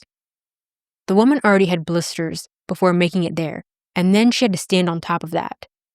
Then ICE was brought in sometime after she made it there, and they were brought in to keep order because they felt people were getting wild. In reality, it was people who were yelling that their mothers and children were dying, wailing, crying, or begging for help. The ticket lobby was filled with at least 8,000 evacuee hopefuls standing in the ticket line hoping to make the next flight. They would sleep there overnight if they didn't get a flight. People there were corralled into one area and children were fainting. Phyllis had to keep going to find a cool area because she kept getting what she thinks were panic attacks because there was no air and she was overheating. People were packed from wall to wall 4 or 5 times over inside of the airport. When they finally made it to the line to get on a plane, Phyllis remembered the officers yelling about putting weapons and undesirable items into boxes, and she was kind of dumbfounded because she thought no one had anything. Like, people are showing up with barely any clothes on their backs. Others would remember seeing people pull out multiple weapons from their pockets. Phyllis recalled an officer wanting to fight her, and she got really angry because the way the woman was speaking to her and looking at her just lacked all empathy. Like, there was just no empathy from officers. A similar complaint was actually made about the National Guard members and how they were treating civilians, and it made people wonder just how badly the American military members treat people in other countries if that's how they treated people here at home. When Phyllis managed to get on a flight out, she, like many, didn't know where her plane was going until they were already in the air, or landed and got off and saw a sign saying where they were. Phyllis knew when she deplaned that she had arrived in San Antonio, Texas. While that had been happening over several days, it wouldn't be until September 2nd, 4 days after Katrina, that a Mr. Rodriguez in the St. Bernard Parish got help. And it didn't come from where he expected it to come from. Mr. Rodriguez learned about Hurricane Katrina the previous Saturday at 4 a.m. when he got a call from his son. The call woke him up, and his son told him to turn on the TV, and Mr. Rodriguez saw Katrina covering the entire Gulf of Mexico. He wasn't in the best physical condition and initially decided he would ride it out. But I can only assume after seeing the size of the hurricane that he decided to leave, because where he was at most was only like a block away from the levee. And he knew that if the hurricane hit as hard as everyone was predicting that it would, there would be nothing left of the area he was in. So he made his way inland and stayed in his office at the refinery. On the 2nd, he looked up to see a guy walk in and shook his hand. The guy asked him if he needed help, and Rodriguez is like, sure, but where are you from? And the guy tells him he's Canadian Mounted Police from Vancouver, Canada. Mr. Rodriguez asks this Canadian officer how the heck he got there because Canada is above America, right? So his thought process is like, you guys are above the top of the country, and Louisiana is a state literally at the bottom, and he's in New Orleans, which is at the very, very bottom of Louisiana. So Rodriguez is like, how did the Canadians make it from literally across the entire country? And the guy just tells him he came across the ferry. And Mr. Rodriguez pauses for a minute. Then something starts to click, and he's like, where the heck is the federal government? And I can only assume he was flabbergasted because how did help from another country, from the other side of the country, get to him before the American federal government did? The same day, the police chief was seen in an interview, very emotional, about what he had been through with his wife who was 8 months pregnant and him having to help people and not be able to contact his other family members. The police chief would actually exacerbate a lot of the rumors going forward. He claimed that there were reports of sexual assaults and children being harmed, too. He said that he got a report where his daughter was a concierge at a hotel and that she had been sexually assaulted. He claimed that he would later find out that what really happened was people were trying to break into the hotel and the police fought them back, so his daughter was fine. But he said by the time word got back to him, the information was just so incorrect and jumbled that he accidentally increased people's fears by reporting whatever was reported to him. He didn't actually verify any of the information himself, but people no longer trusted the police because of cover-ups. And that's a whole nother thing that I'll touch up on in the next part, but basically everyone was suspect. The chief claimed that he just wanted to tell the truth to people and tell the people what they wanted to hear. He says he didn't realize that he was heightening everyone's fear because of all this, but he did catch about 15 minutes of fame and ended up on Oprah and Dr. Phil, where he just ended up spreading a ton more rumors, like hundreds of helicopters were shot at by looters and babies being assaulted in the Superdome, and just a ton of stuff that simply did not happen.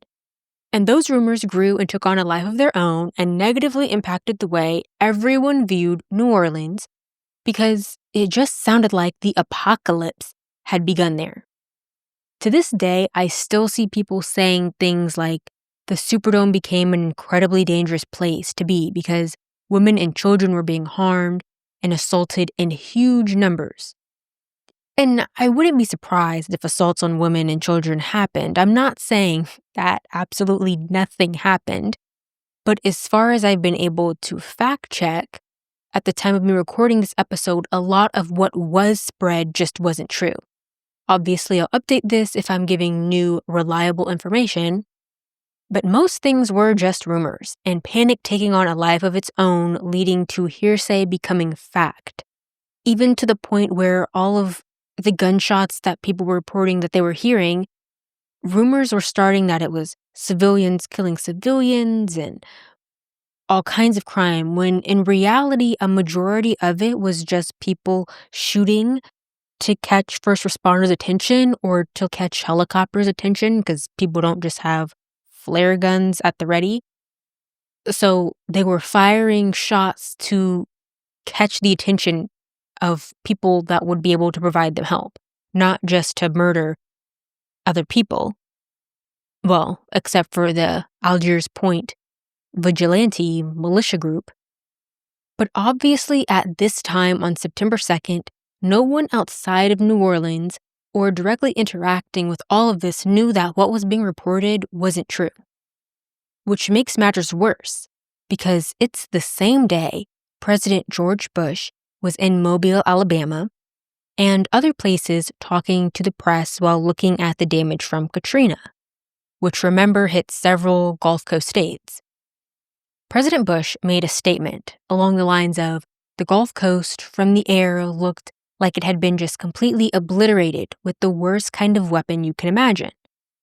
Him saying that, for many survivors, was like spitting right in their face. Because to say that the Gulf Coast across several states looked like it had been destroyed, but the federal response is slower than molasses, to many, it screamed out of touch. It screamed, "I don't care." He didn't seem at all interested in looking at and understanding the damage truly caused by Katrina to anyone. He didn't go to New Orleans and put his feet on the ground to see firsthand what had happened there, to a city under the water, to see what could be done about the barely there federal response. He was compared to President Lyndon Johnson, who came down to the Ninth Ward after Hurricane Betsy in the pitch black of night, feet on the ground in New Orleans. President Johnson was actually on the ground with a flashlight and less technology and help than was available to Bush during Katrina. Bush looked through a plane window for a photo op after that Alabama interview. And then after the interview in Alabama, he didn't even go around and help them there. He didn't go to New Orleans. He went to San Diego, California, and gave a speech on Iraq. In the speech, the president essentially compared Iraq to Japan after World War II and didn't mention a single thing about Katrina. A lot of people were upset because in this particular speech, he also did this air guitar skit on stage, like all happy-go-lucky, and then when there was backlash, because, hello, the Gulf Coast has been, like, erased, and the president went on to joke about things, he decided to turn around and say that he simply hadn't been informed. Honestly, the local, state, and federal response part of this disaster gets its own episode, its own part, because your jaw is not going to leave the floor. It's so ridiculous. Now, on Saturday, September 3rd, a Lieutenant Honoro shows up and meets with Mayor Ray Nagin. And allegedly, the man got down to business and got whatever chaos was happening with the military officers that were sent in at that point straightened out expeditiously. There were a lot of complaints about the military officers' treatment of people, including them pointing and aiming weapons, like weapons of war, at people just walking around with the last 5 items that they have in these soggy boxes. The lieutenant did what needed to be done, though. He told the officers doing that to lower their weapons, and he started a plan to get the 25,000 people out of the convention center. He had a convoy of food and supplies on huge vehicles driving through floodwaters to New Orleans.